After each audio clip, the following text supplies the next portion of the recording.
நீங்கள் உங்கள் அம்மாவை பற்றி சொல்லும் பொழுது எனக்கு அப்படி நகோமியோடைய பிக்சர் வருது. கஷ்டப்பட்டாலும் அம்மாவுடைய கண்ணீர், அம்மா அழும்போது தெரியாது. உங்கள் ஏசப்பாவை பற்றி உங்கள் இருதயத்துக்குள்ளே விதைக்கும் பொழுது அம்மாவுக்கு தெரியாது. நாளைக்கு ஒருத்தங்களுடைய கண்ணீரின் ஜெபம் வந்து ஒரு 7 பேரை ஆண்டவருக்குள்ளே கொண்டு வந்துச்சு.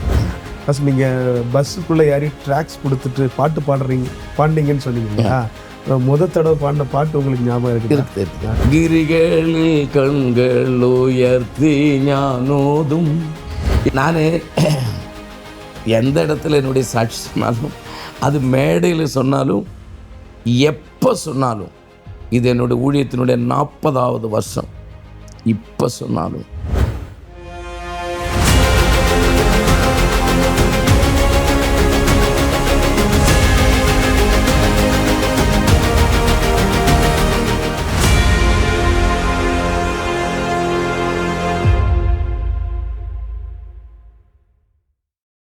Price the lord. Praise TV நேயர்கள் அனைவரையும் பியாண்ட் த புல்பிட் மூலமாய் சந்திப்பதில் மிக்க மகிழ்ச்சி அடைகிறோம்.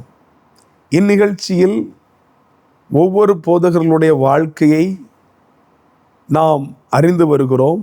அந்த வரிசையில் இந்த எபிசோடில் நம்மோடு வந்திருக்கிற பாஸ்டர் கே. ஆபிரகாமை அறிமுகப்படுத்துகிறதில் மிக்க மகிழ்ச்சி அடைகிறோம்.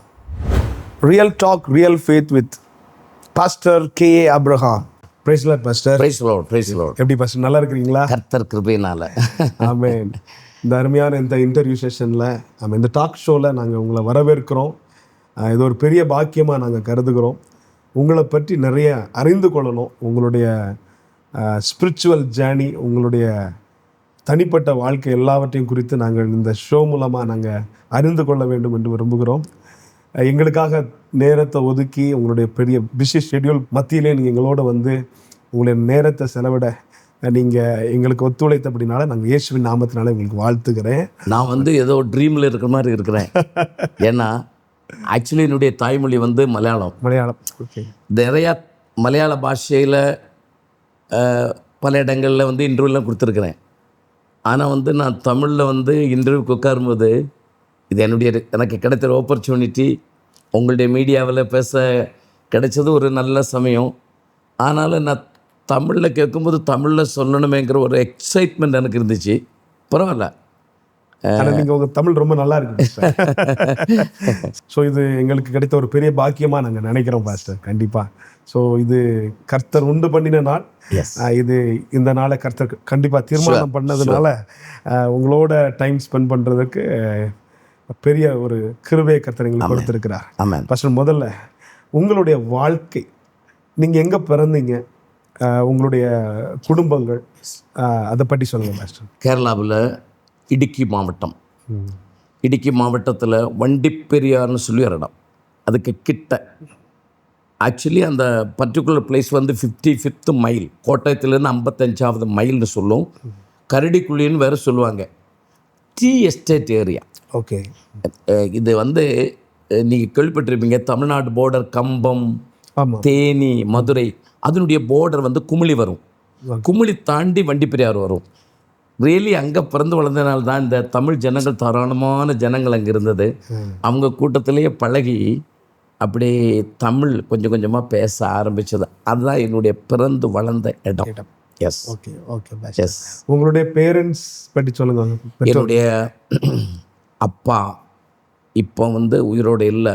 அவர் வந்து கர்த்தர் சந்நிதி போயிட்டார். அம்மா 2018 ஏப்ரல் 30 அம்மாவும் போயாச்சு. அப்பா ஒரு பிஸ்னஸ் மேனாக இருந்தார். ஆனால் கர்த்தருக்குள்ளே இல்லை. Roman Catholic. அம்மாவுடைய அப்பாவுடைய கல்யாணத்தில் தான் நடந்தது. ஆனால் அம்மா பெரிய ஒரு குடும்பத்திலிருந்து அம்மா வந்தது. ரொம்ப வேதனையான சூழ்நிலைகளில் அம்மாவுக்கு குடும்ப வாழ்க்கையில் போக வேண்டி வந்துச்சு. அதுக்கு ஒரு காரணம், எங்கள் அம்மா ஒரு சீக்கிரட்டை எங்கிட்ட சொன்ன பிள்ளைகள்கிட்ட. 14வது வயசில் ஒரு டிபிஎம் சர்ச்சில் யாருக்கு தெரியாது அம்மா போய் ஞானஸ்தானம் எடுத்ததான். யாருக்கு தெரியாது. அப்பா அம்மாவோட அம்மாவுக்கு மட்டும் சீக்கிரட்டாக சொல்லிவிட்டு கிட்ட, அவங்க வீடு கிட்ட இருந்துச்சு இந்த டிபிஎம் ஃபெய்த் ஹோம். அதில் போய் எடுத்து கடவுள்கிட்ட ஒரு பொருத்தனை எடுத்துகிட்டு அதில் நம்ம பின்மாறு என்ன ஒரு பொம்பளை பிள்ளைக்கு அப்படி நிற்க முடியாது. அந்த காலம், பழைய காலம். அம்மா சொல்லும், இந்த தண்டனையெல்லாம் எனக்கு கிடைக்க காரணம் என்னுடைய பொருத்தனையில் நான் நிற்கலன்னு அம்மா சொல்லும். நிறைய வேதனையில் போயிடுச்சு எங்கள் அம்மா அப்பா வந்து நல்லா வீடெல்லாம் பார்க்க மாட்டேன்னா 10வது படிக்கும்போது எங்கள் அப்பா வந்து 10 போலீஸ் கேஸில் பிரதி பீருமேடு போலீஸ் ஸ்டேஷனில். அம்மா வந்து டீ எஸ்டேட்டில் இந்த கொழுந்து ப்ளக்கிங் லீவ்ஸ் அது எடுக்க போகும். 3 ரூபா 30 காசு கிடைக்கும் ஒரு நாளைக்கு. அதை வாங்கிட்டு வந்து கஷ்டம் மேடையில் சொன்னாலும் அழுவேன். எனக்கு ஏசப்பா யாருன்னு சொல்லி கொடுத்தது என் அம்மா. நற்செய்தி கேட்டு நான் இயேசுக்குள்ளே வரல, என் அம்மா தான் சொல்லி கொடுத்தது. பெரிய கஷ்டம் வரும்போது பசி எடுத்து அழுவேன். நான் அண்ணாந்து அழுவேன். அழும்போது அப்படியே என்னை சேர்த்து பிடிச்ச அம்மா சொல்லும், நம்ம கவலையெல்லாம் ஏசப்பா மாற்றுடா, ஒரு நாளைக்கு நமக்கு நல்ல காலம் வரும் அப்படின்னு அம்மா சொல்லும். அப்போ எனக்கு தெரியாதல்ல, சின்ன வயசு 4 கிளாஸ் 5 கிளாஸ் படிக்கும்போது அப்படி தான் என் மனசுக்குள்ள ஏசப்பான்னு ஒரு வார்த்தை உழுந்தது. அப்போதிலிருந்து நாங்கள் காதலிக், அது பிறகு எங்கள் அம்மா வந்து இந்த காதலிக்கில் இருந்த கும்பசாரம் அது இது இந்த மரிய வணக்கம் எல்லாம் பிடிக்கலன்னு சொல்லி சிஎஸ்ஐ போயிட்டான் எங்கள் அம்மா. ஜபத்து போயிடுச்சு. ஆனால் அப்போ இதெல்லாம் அம்மா போகும்போதும் சின்ன வயசில் ஞானஸ்தானம் எடுத்ததுனால வீட்டில் இந்த புத்தகம் படித்து பாட்டெல்லாம் பாட மாட்டாங்க. கை தட்டி பாட்டு பாடி தனியாக உள்ள ஜபம், இந்த பிரிண்ட் பண்ண வச்ச ஜபம் இல்லை, தனியாக உள்ள ஜபம் ஜபிச்சு எங்களெல்லாம் பைபிள் படிக்க வச்சு அதை பிறகு தான் ராத்திரி சாப்பாடு கொடுக்கும். அப்படி நான் சொல்லுவேன், என் அம்மா தான் என் வீட்டினுடைய பாஸ்டர், என் வீட்டினுடைய ப்ரீஸ்ட்டு, என்னுடைய பைபிள் காலேஜ் பிரின்சிபல், எல்லாம் சின்ன வயசில் என் அம்மா தான் இதுக்கெல்லாம் காரணம். அது என் வாழ்க்கையில் பயங்கரமான ஒரு சந்தோஷம். நீங்கள் உங்கள் அம்மாவை பற்றி சொல்லும் பொழுது எனக்கு அப்படி நகோமியோடைய பிக்சர் வருது. இந்த ரூத்து கூட நகோமிட்ட எந்த நன்மையையும் பார்க்காம, உலக காரியத்தில் எந்த நன்மையும் பார்க்காம ஆண்டவர் அழகா காமிச்சு கொடுத்தது மாதிரி, ரூத்துக்கு காண்பி கொடுத்தது மாதிரி அம்மா அழகா உங்களுக்கு காமிச்சு கொடுத்துருக்குறாங்க. ஸோ உங்கள் வீட்டில் எத்தனை பேர் பாஸ்டர்? உங்களுடைய உடன் பிறந்தவங்க? நாங்கள் பிள்ளைகள் 6 பேர்.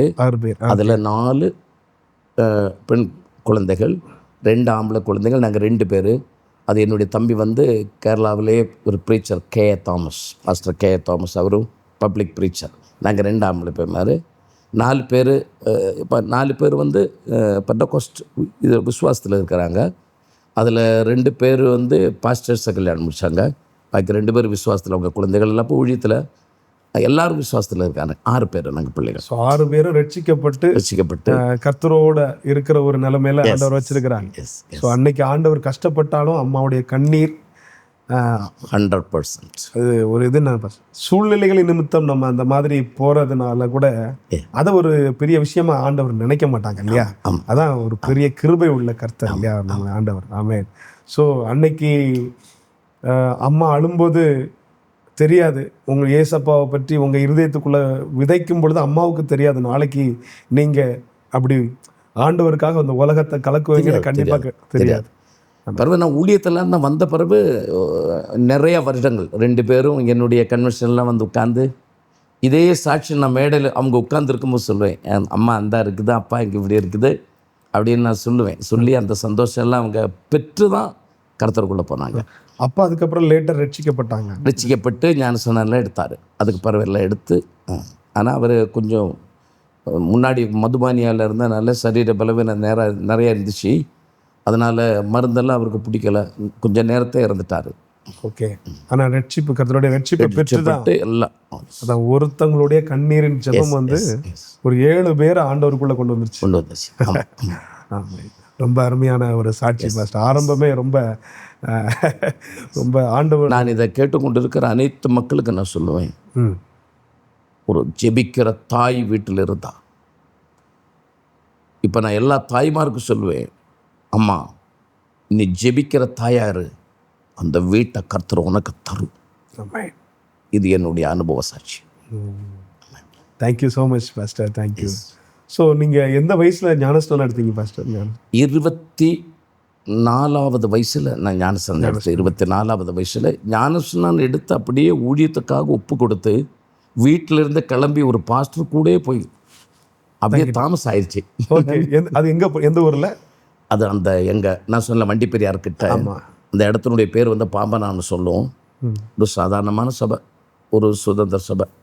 ஆனால் எனக்கு இந்த ஊழியர் ரொம்ப பிடிச்சதுனால பாட்டுன்னா எனக்கு ரொம்ப பிடிக்கும். இந்த மியூசிக், இசை கருவிகள், அப்படியே போய் அவர் கூட இருந்து இடையில வீட்டுக்கு வருவோம், அவ்வளோதான். அவர் கூட இருந்து அவர் இந்த ஹவுஸ் விசிட்டிங்கெலாம் போகும்போது அவர் கூட போய் அப்படியே இருந்து அவர் கூட தான் வசனம் எல்லாம் முத படித்தது. சரி.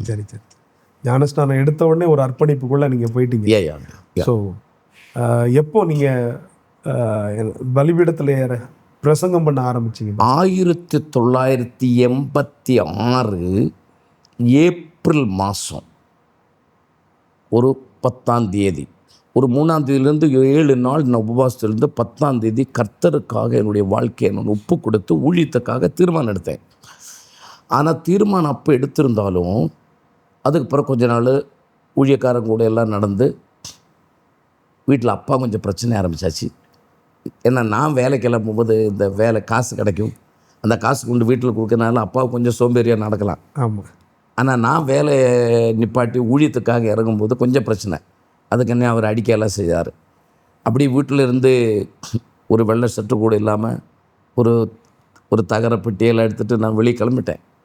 கிளம்பி முண்டக்கையங்கிற இடத்துல வந்து, முண்டக்கயம் சொல்லிற இடத்துல வந்து காலையில் அந்த ஒரு ராத்திரி விடிய காலத்தில் ஒரு லாரியில் ஏறி தான் வந்தேன். வந்து ஒரு கடை முன்னால், சென்ட் தாமஸ் அம்பர்லா மாதிரி சொல்ல கடை முன்னால் படுத்து தூங்கி கொஞ்சம் சில்லற காசு இருந்தது. அதை வச்சு அங்கே கோகினூர் ஹோட்டலில் ஏறி காலையில் சாயை குடிக்கிறதுக்கு முன்னால் பேஸ்ட்டு ப்ரஷ் எல்லாம் கிடையாது. கல் எடுத்து இப்படி இடித்து இந்த கல்லுடைய பொடி போட்டு பைப்பு தண்ணியில் பல்லெல்லாம் விளக்கி ஒரு ஊர் சுற்றுற மனுஷன மாதிரி கொஞ்சம் டிராக்ட் இருந்தது என் கையில். அந்த டிராக்டர் வச்சுட்டு அங்கே பஸ் ஸ்டாப்பில் நிறுத்தி போட்டு பஸ்ஸில் எல்லாம் ஏறி கொஞ்சம் பாட்டு பாடுவேன் நான். அந்த பஸ்ஸில் ஏறி பாட்டு பாடி ஒவ்வொருத்தருக்கு டிராக்ட் கொடுத்தேன். அப்போ அவங்க நினச்சாங்க இந்த பிரிவெடுக்க வருவாங்கல்ல, அப்பா விழுந்தாச்சு, அம்மா செத்து போச்சு நல்லா சொல்லி, அப்படி சொல்லி 5 காசு, அந்த காலத்தில் 5 காசு 10 காசு 2 காசுகள்லாம் அதில் அதை வச்சு கொடுத்தாங்க. அப்போ நான் சொன்னேன், காசுகளில் இதை கர்த்தருடைய வசனம் அப்படின்னு. அப்போது ஒரு மனுஷன், அந்த பஸ்ஸில் இருந்த ஒரு மனுஷன் எந்திரிச்சு வந்து என்னை கட்டி பிடிச்சி அழுதார். அவர் ஒரு பெந்தகோஸ்து மனுஷன். அழுதுட்டு சொன்னார், நீ யாருன்னு கேட்டுச்சு. அப்போ நான் அப்பா பற்றி சொன்னேன். அப்போ என் அப்பாவை அவருக்கு தெரியும். என்னை அவர் வீட்டுக்கு கூப்பிட்டு போய் சோறெல்லாம் கொடுத்து 10 ரூபா கொடுத்தாரு. 10 ரூபா, அந்த காலத்தில் 10 ரூபான்னா பெரிய விலை. 10 ரூபா கொடுத்துட்டு, நீ எனக்கு திருவள்ளா போனோம். திருவள்ளா அங்கே எனக்கு கொஞ்சம் சொந்தக்காரங்க இருக்கிறாங்க, அவங்க பெந்தகோஸ்து. அப்புறம் அவர் எனக்கு ஒரு வெள்ளை ஷர்ட்டு கொடுத்தாரு. வெள்ளை ஷர்ட் கொடுத்துட்டு இந்த நெக் டை இருக்குல்ல, நெக் டை, இப்படி நீளமான டை கட்டுவாங்கல்ல, அந்த மாதிரி டை கொடுத்தாரு. அப்போ நான் சொன்னேன், இது அப்படின்னு சொல்லி என்னுடைய மூத்த மகன் வந்து இட்டார்சி பைபிள் காலேஜில் படிச்சுட்டு இருக்கு, இது அவனுடைய டை, இது ஒன்று நீ வச்சுக்கோணும். நான் சொன்னேன், எனக்கு எதுக்கு இந்த டை எல்லாம், நான் பார்த்தது கூட கிடையாது, சினிமாவில் பார்த்துருக்குறேன், அவ்வளோதான். அப்போ அவர் எனக்கு ஒரு காரியம் சொன்னார், நீ இதை மாதிரி 100 கணக்கான டை கட்டுவ, நீ கோட்டு போடுவ, நீ மேடையில் நிற்க ஒரு நாளைக்கு. இன்றைக்கி அந்த டை என்கிட்ட இருக்குது. 1986 கிடச்சிது. அது என்னுடைய வாழ்க்கையில் மறக்க முடியாத ஒரு சாட்சியம். அங்கேருந்து முண்டக்கயத்திலிருந்து அதுக்கு புறப்பட்டு ரோடு நெடுவாக நடந்து 10 பேர் நிற்கிற இடத்துலலாம் பாட்டு பாடுவேன், சுவிசேஷம் சொல்லுவேன், டிராக்ட் கொடுப்பேன். அப்படியே நடந்து நான் திருவள்ளாய் போய் சேர்ந்தேன். அது எத்தனை கிலோமீட்டர்ஸ்? ஒரு 50 கிலோமீட்டர் இருக்கும். ஒரு 50 கிலோமீட்டர் இருக்கும். அவளை நடந்து போய் அங்கே ஒரு சொந்தக்காரங்க இருக்காங்க, எங்களுக்கு சொந்தக்காரங்க, அவங்க பெந்தகோஸ்து. அவங்க வீட்டுக்கு போய் அவங்க தான் என்னை திருவள்ளா ஷாரோன் பைபிள் காலேஜுக்கு என்னை அறிமுகப்படுத்தினாங்க. அந்த பைபிள் காலேஜுக்கு என்னை அறிமுகப்படுத்தி, அப்பொழுது 1988 ஜூன் மாதம் 8ஆம் தேதி நான் பைபிள் காலேஜில் ஸ்டூடெண்டாக விட்டாங்க. அப்போ இந்த 86க்கு இந்த 88க்கு இடையில் நிறைய நாள் நான் பாஸ்டர்ஸ் கூட்டத்தில் அப்படியே விசிட்டிங் போகிறது, அவங்க கூட இருந்து வசனம் படிக்கிறது, ஆயிரக்கணக்கான பைபிள் வசனங்கள் பைஹார்ட் பண்ணினேன். இந்த காலத்தில் காத்திருக்கிற காலத்தில் உங்களை தயார்படுத்தி கொண்டீங்க. ஆமாம், இதெல்லாம் எதுக்குன்னு நமக்கு தெரியாது. எனக்கு கன்வென்ஷன் ப்ரீச்சர்னு யாரும் தெரியாது, பெரிய இந்த ப்ரீச் பண்ணுறவங்க வெளிநாடு போவாங்க, இதெல்லாம் எனக்கு தெரியாது. ஸோ அது வந்து உங்க ஒரு இன்ட்ரெஸ்ட் ஆயிடுச்சு, இந்த பைபிள் வேர்சஸை நீங்கள் பை ஹார்ட் பண்ணுறது வந்து இன்ட்ரெஸ்ட் ஆயிடுச்சு. ஸோ அந்த இன்ட்ரெஸ்ட் ஆவியானவரை உங்களுக்குள்ள வச்சிருக்கிறாங்க. எனக்கு இந்த பாஸ்டர் கூட போகும்போது இந்த காட்டேஜ் மீட்டிங்ஸ் தான். காட்டேஜ் மீட்டிங்கில் போகும்போது புதுசாக ரட்சிக்கப்பட்ட வந்த ஒரு மனுஷன் நம்ம கூட இருக்குது. அவர் பேர் வந்து ஆபிரகாம். ஒரு 10 நிமிஷம் அவருடைய அனுபவ சாட்சியை சொல்லுவார், சொல்லி எனக்கு டைம் கொடுப்பார். அப்போ நான் எந்திரிச்சு நின்று இப்படி கொஞ்சம் ஒரு 5-6 மினிட்டில் அனுபவ சாட்சி சொல்லிவிட்டு ஒரு 10 வசனத்தை பைகாட்டை சொல்லிடுவேன். சொல்லிவிட்டு உட்காந்துருவேன். அவன் எல்லோரும் கை தட்டுவாங்க.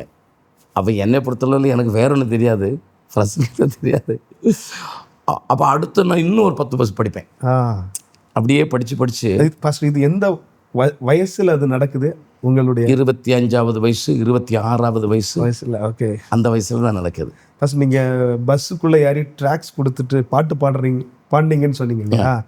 முத தடவை பாடின பாட்டு உங்களுக்கு ஞாபகம் இருக்குது?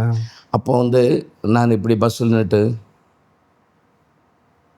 ഗിരികളിൽ കൺകൾ ഉയർത്തി ഞാനോതും, എവിടെയാണെൻ്റെ സഹായം? ഗിരികളിൽ കൺകൾ ഉയർത്തി ഞാൻ ഓതും, എവിടെയാണെൻ്റെ സഹായം? വരുമൻ സഹായം ഉലകമാകാശം ഇവയുളവാക്കിയ നിന്നാൽ ആരുമില്ല, നീയൊഴികെ ചാരുവാനൊരാൾ പാരിലൻ പ്രിയ. ஓகே, நான் எந்த இடத்துல என்னுடைய சாட்சி சொன்னாலும், அது மேடையில் சொன்னாலும், எப்போ சொன்னாலும், இது என்னுடைய ஊழியத்தினுடைய 40வது வருஷம், இப்போ சொன்னாலும் எனக்கு அழுக வரும். அது என் வாழ்க்கையை அந்த மாதிரி சூழ்நிலையில் தான் கர்த்தர் என்னை வெளியே கொண்டு வந்தார். அப்போ நான் பஸ்ஸில் பாட்டு பாடும்போது அழுது தான் பாடுவேன். நிறைய பேருக்கு டிராக்டர்லாம் கூட பார்ப்பேன். எனக்கு நான் அப்படி சத்தம் போட்டு வசனம் சொல்லி அப்படி பாட்டெல்லாம் பாடித்தான். நீங்கள் கொஞ்சம் முன்னாடி இந்த ஃப்ரீயாக இருக்கும்போது கேட்ட அந்த கேள்வியினோட பதில் என்னுடைய த்ரோட் இப்படி ஆயிடுச்சு. ஓகே, அது கர்த்தர் கொடுத்த ஒரு பெரிய கிருபை. அப்போல்லாம் மைக்கெல்லாம் கிடையாதுல்ல, மைக் செட்டெல்லாம் இல்லைல்ல. நீங்கள் பாடினது மலையாள சாங்கு. ஸோ இங்கே பார்த்துட்டு இருக்கிற நேயர்கள் நிறைய தமிழ் மக்கள் இருப்பாங்க இல்லையா? ஸோ அந்த சாங்கோட அதாவது இந்த உலகத்தில் எனக்கு யாருமே இல்லை கர்த்தாவே, உண்மையை தவிர எனக்கு யாரும் இல்லை.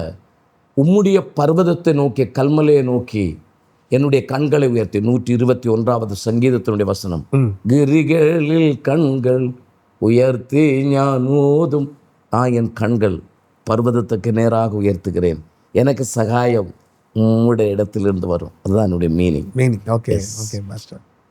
ஸோ அந்த பாட்டை பாடினோடனே அங்கேருந்து ஒரு தெய்வ மனுஷனை ஒரு மனுஷன் எந்திரிச்சு வந்து, இந்த பாட்டு பாடும்போது எந்திரிச்சு வந்து என்னை கட்டிப்பிடிச்சு என்னை கொண்டு போனதெல்லாம். ஸோ அந்த ட்ராக்ஸ் ஊழியம் அப்படி உங்களை பைபிள் காலேஜுக்கு கொண்டு போயிடுச்சு. Okay okay. பைபிள் காலேஜில் படிக்கும்போது நான் கழுத்தில் ட்ரம்மெல்லாம் எடுத்து போட்டு 2 பையன்மாரை கூட்டிகிட்டு இந்த பைபிள் காலேஜில் அந்த திருவள்ளா டவுனில் போய் கொட்டை அடித்து பாட்டு பாடுறது எனக்கு அது இஷ்டம். அப்போமே ஸ்ட்ரீட் மீட்டிங்னு சொல்லுவோம். Street meeting. ஓகே. அது வந்து தெருவு பிரசங்கம் அது எனக்கு அப்பவும் ரொம்ப இஷ்டம், இப்பவும் எனக்கு ரொம்ப இஷ்டம். ஸோ அந்த காலத்தில் உள்ள தெருவு பிரசங்கங்கள் நீங்கள் பண்ண போகும்பொழுது அந்த ஜனங்கள் உங்களை எப்படி ஏற்றுக்கிட்டாங்க? எப்படி என்ன மாதிரி பிரச்சனைகள்? நிறைய பலகாரங்கள் வாங்கிட்டு வந்து கொடுப்பாங்க. இன்னொரு ஆள் சாயாவுக்கு சொல்லுவார். இன்னும் அவங்க பயங்கரம். இந்த டிராஃபிக்கெல்லாம் ஜாம் ஆகிருக்கு அந்த மாதிரி நேரங்களில். போலீஸ் எல்லாம் வரும்போது அவங்களும் எங்களோடு சேர்ந்து, நான் வந்து என்னுடைய ஒரு கொள்கை, ஒரு ஸ்டைல்னா, அவங்களுக்கு மனசுக்கு வேதனையாக பிரசங்கம் பண்ண மாட்டேன். கொஞ்சம் என்ன சொல்கிறது, உலகத்தினுடைய சயின்ஸ் காரியங்கள், டிஸ்கவரிஸ், இன்வென்ஷன்ஸ் அதெல்லாம் சொல்லுவேன். எல்லாம் ரொம்ப ஆறுதலாக உங்களை ஆசீர்வதிக்கிற ஒரு தேவனை குறித்து. தெரு பிரசங்கத்தில் அதானே பண்ண முடியும் இல்லையா? பண்ணலாம், அதுதானே பண்ணலாம். அதாவது வந்து அதில் வந்து உபதேசங்கள் சொல்ல மாட்டேன். இயேசு கிறிஸ்து பாபத்தை மன்னிப்பார். இந்த ஞான ஸ்நானம், பரிசுத்தாவி, இந்த அந்த மாதிரி காரியங்களெல்லாம் அது சர்ச்சுக்குள்ளே தான் பண்ணுவேன். கண்டிப்பாக கன்வென்ஷன்லேயும் பண்ணுவேன். ஆனால் தெருவு பிரசங்கத்தில் வந்து அங்கே நிற்கிறவங்க, சுமக்கிறவங்க, பயணம் செய்கிறவங்க, ஜஸ்ட்டு கடையில் ஜாமான் வந்தவங்க, அவங்களுக்கு அவங்க வாழ்க்கையில் கடவுள் என்ன அதை பற்றி ஒரு கொஞ்ச நேரம் தான், 10 நிமிஷம் இல்லைன்னா 15 நிமிஷம் 20 நிமிஷம் தான் பிரசங்கம். அதுக்குள்ளே அதை அவங்களுக்கு உள்ளே கொடுக்கணும். இயேசுவை உள்ளே கொடுக்கணும். கரெக்ட் அதுதான் கரெக்ட் வேர்டு. இயேசுவை அவங்களுக்கு கொடுக்கணும். எஸ். ஸோ இந்த தெரு பிரசங்கத்தில் இந்த மாதிரி தான் நீங்கள் பிரசங்கம் பண்ணணுன்ற ஒரு நாலேஜ் உங்களுக்கு எப்படி வந்துச்சு? Revelation, that's only revelation. எனக்கு வந்து அப்போ எல்லாம் யாரும் கற்றுக் கொடுத்த கிடையாது. எனக்கு ரொம்ப பிடிச்ச ஒரு தெரு பிரசங்கம் இருந்தது, எம் பவுலோஸ். ஓகே. அவர் இறந்து போயிட்டார் ராமேஸ்வரத்தில். ஆமாம். அவருடைய தெரு பிரசங்கம்னா அவர் அப்படி தான் சாட்சி தான் கூடுதலாக சொல்லுவார். நான் இயேசுவை கண்டுமுட்ட காரணம் என்ன? அப்போ நானும் அந்த மாதிரி கொஞ்சம் காரியங்கள் சொல்லுவேன். எங்கள் அப்பா ஆறாக இருந்தது, எப்படி எங்கள் வீடு வசதிகள் இருந்தது, நான் இயேசுவை காண என்ன காரணம், என்னுடைய அம்மா, அதெல்லாம் கொஞ்சம் சொல்லுவேன். சொல்லிவிட்டு நீ எவ்வளவோ மோசமான சூழ்நிலையில் இருந்தாலும் ஆமாம் கர்த்தர் உன்னை தொடுவார் அப்படின்னு சொல்லி அதை பண்ணுவேன் நான். தெரு பிரசங்கம் அது எவ்வளோ நாளாக நீங்கள் பண்ணிட்டு இருந்தீங்க ஃபர்ஸ்ட்? இல்லை, அது வந்து ஒரு இந்த 86 ஏப்ரல் இருந்து 88 பைபிள் காலேஜ் வர்றதுக்குள்ளே உள்ள டைமில் தான் அந்த கொஞ்சம் நல்ல டைம் கிடைத்தது. அது பிறகு பைபிள் காலேஜில் இடைக்கல் இந்த 2 மாதம்லாம் பைபிள் காலேஜ் லீவ் டைம் இருக்கலாம்.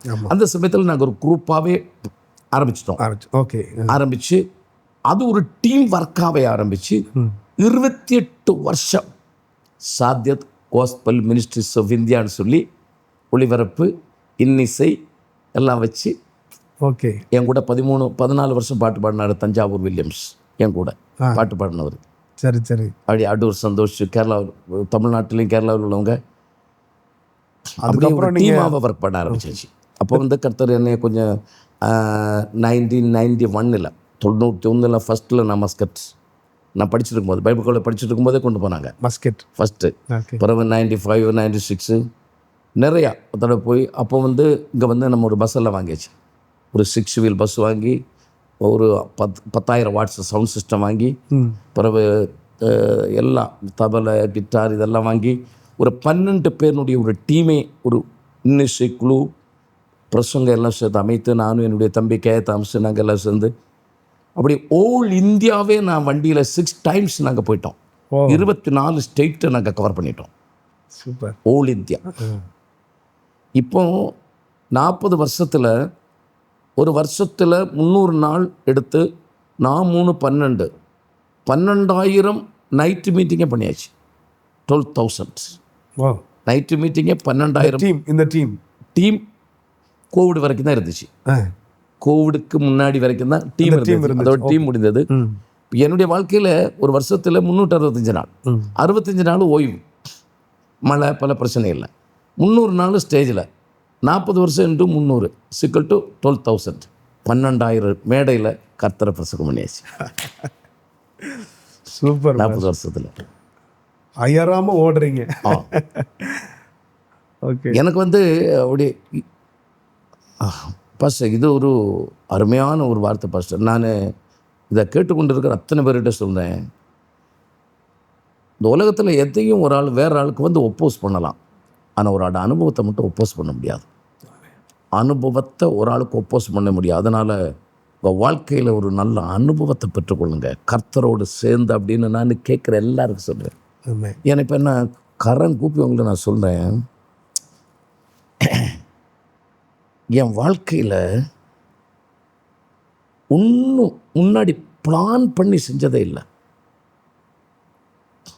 எனக்கு என்ன தேவையோ, நான் எங்கே போகணுமோ, எது செய்யணுமோ, அந்தந்த நேரத்தில் யாரையாவது கருத்து கொண்டு வருவார், இல்லைன்னு ஒரு தீர்க்கதரிசியை கருத்தை கொண்டு வருவார், இல்லைன்னா உங்களை மாதிரி ஏதாவது ஒரு பாஸ்டருக்கு முன்னாடி கொண்டு வருவார். அந்த ஆலோசனை அவங்க தருவாங்க, கரெக்டாக கைடு பண்ணி கொண்டு இது வரைக்கும் இங்கே வரைக்கும் இப்பொழுது நான் இங்கே உட்கார்ற வரைக்கும்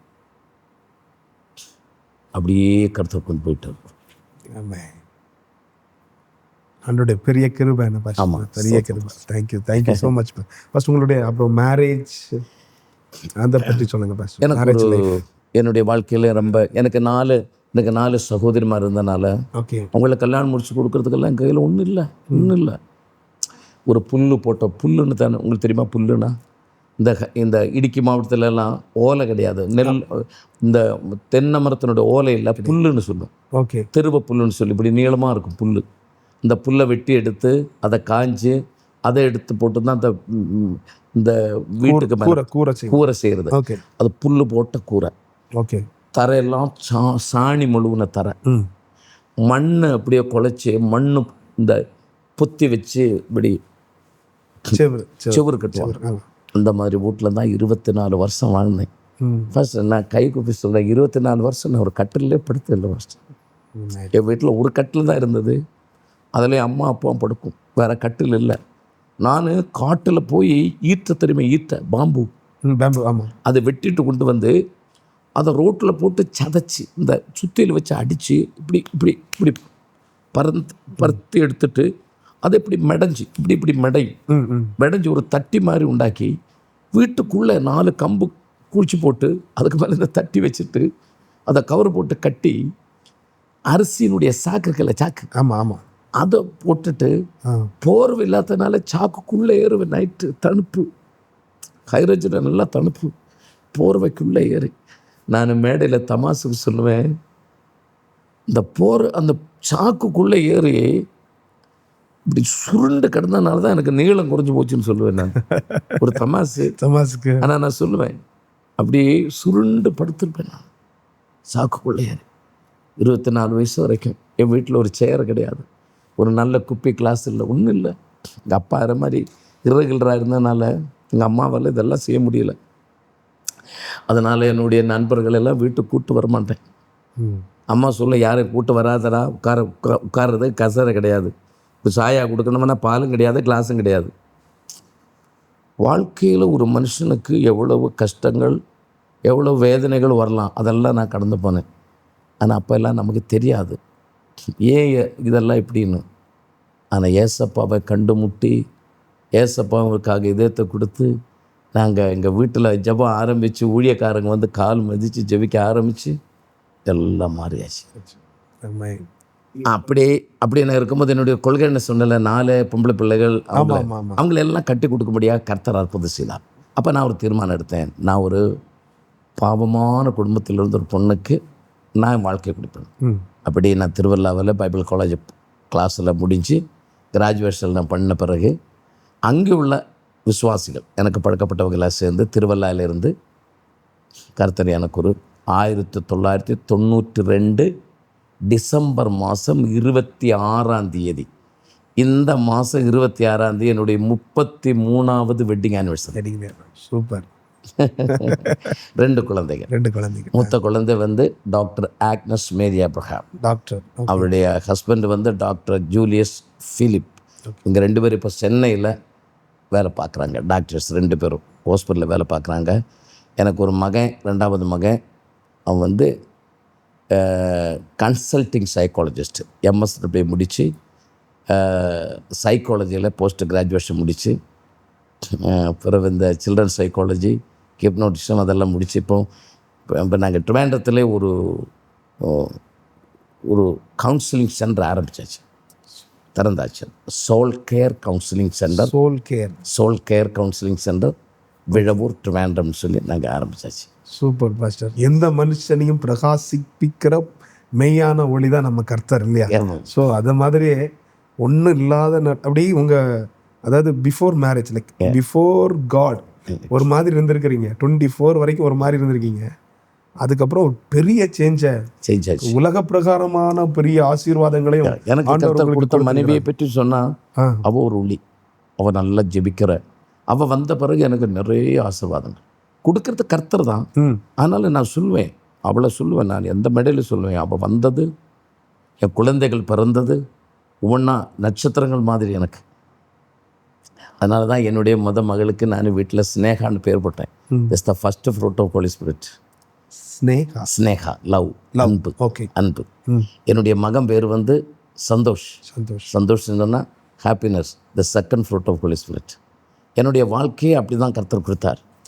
எல்லாம் சந்தோஷம் அப்படி பேர் வச்சிட்டீங்க. சூப்பர். நல்ல ஒரு வேர்டு சொன்னீங்கல்ல, நட்சத்திரம் மாதிரி. ஆமாம், அப்ரஹாம்க்கு ஆண்டவர் அப்படி தானே சொல்லுவோம், பிள்ளைகள் நட்சத்திரங்களை மாதிரி பிரகாசிப்பாங்கன்ற மாதிரி. நீங்கள் ஆமாம். அதே மாதிரி ஆண்டவர் பண்ணியிருக்கிறாங்க. அவங்க நல்ல ஸ்பிரிச்சுவல் லைஃப்ல இருக்கிறாங்க. Super pass. என்னுடைய மகன் தான் இப்போ சர்ச்சில் எல்லாம் கீபோர்டெல்லாம் பண்ணி பாட்டெல்லாம் வாட்ஷிப் எல்லாம் பட்டது மகன் தான் பண்ண. மகனுக்கு மேரீட், மகன் மேரீட் ஆயிடுச்சு. இப்போ அவங்க சென்னையில் இருக்கிறாங்க. சென்னையில் இருக்காங்க. ஓகே பாஸ் சார், ரொம்ப உங்கள் சாட்சியே ரொம்ப டச்சிங்காக இருக்குது. அதாவது எந்த மனுஷனையும் பிரகாசிக்க பண்ண முடியுன்றது நம்முடைய ஏசப்பாவுக்கு மட்டும்தான் முடியும். இந்த சாட்சி நீங்கள் கேட்டுக்கொண்டு இருக்கிறவங்ககிட்ட நான் சொல்லுவேன், நீங்கள் இதை ஷேர் பண்ணுங்கள், நீங்கள் தாராளமான ஜனங்களுக்கு இதை அனுப்பி கொடுங்க. இதில் நான் சொல்கிற ஒரு சென்டென்ஸ் மட்டும் பார்த்துக்கோங்க. நீ உண்மையாக இந்த பரிசுத்த வேதாகமத்தை எடுத்தால், if you take the Bible with holy and truth, சத்தியத்திலையும் அதே போல் அந்த அந்த நம்பிக்கையில் இதை நீங்கள் எடுத்தா, if you are a honesty person, கர்த்தர் ஒன்று உயர்த்துவார். ஆமென். என்னுடைய பேர் கே. ஆபிரகாம். எந்த மேடையில் சொல்லுவேன், எந்த இடத்துல சொல்லுவேன், இதை கேட்டுக்கொண்டு இருக்கிற அனைத்து வாலிபர்களுக்கு நான் சொல்லுவேன், இதை நீ உண்மையாக எடுத்தா உன் வாழ்க்கையில் திரும்பி பார்க்க வேண்டாம். உன்னுடைய கோர்ட்டில் நீ போடுகிற கோர்ட்டுக்குள்ளே பிசாசு உள்ளே வரமாட்டார். ஹோலி லைஃபாக இதை உண்மையாக சுமந்துக்கும். Yes, thank you so much pastor. ரொம்ப ரொம்ப பிரயோஜனமாக இந்த டாக் ஷோ போயிட்டு இருக்குது. ஆமாம். ஃபஸ்ட் அதுக்கப்புறம் நம்ம உங்கள் ஊழியத்துக்குள்ளே நம்ம வரலாம். ஃபுல்லாக அந்த ஊழியத்துக்குள்ளே அந்த இவாஞ்சலிசம் அதை பற்றி நீங்கள் எங்களுக்கு கொஞ்சம், நீங்கள் பண்ணல, நீங்கள் சுவிசேஷ பிரசங்கங்கள் நிறைய பண்ணியிருக்கிறீங்க. இதில் த பெஸ்ட் அப்படின்னு சொன்னால் எதை சொல்லுவீங்க? நீங்கள் இதனால் அப்படி ஆண்டவர் அவங்கள அப்படி பயன்படுத்துகிறாங்க அப்படின்ற ஃபஸ்ட்டு அன்பு தான் வரணும், அப்புறம் தான் சந்தோஷம் வரணும். சந்தோஷம்னா நம்ம நேசிக்கிறவர்களாக இருக்கும், நமக்குரியவர்களாக இருப்போம். ஆமாம். நீங்கள் எப்போ அப்படி நீங்கள் சர்ச் மினிஸ்ட்ரிக்கு உள்ளே வந்தீங்க? 40-30. ஸோ நீங்கள் இப்போ வந்து ஒரு மேய்ப்பனுக்குரிய ஒரு ஸ்தானத்தை கர்த்தர் உங்களுக்கு கொடுத்துருக்கீங்க. ஸோ இப்போ உங்களுடைய பிரசங்கங்கள் எப்படி இருக்குது? ஃபஸ்ட்டு 6 monthsல 150 பேர் வராங்க, 3 வாரில் சிட்டியில் 100 மெம்பர்ஸ் வராங்க. உங்களுக்கு 30 years மினிஸ்ட்ரியில் நீங்கள் அன்றைக்கு பார்த்த ஊழியங்களும் இன்றைக்கு பார்த்த ஊழியங்களையும் எப்படி நீங்கள் பார்க்குறீங்க?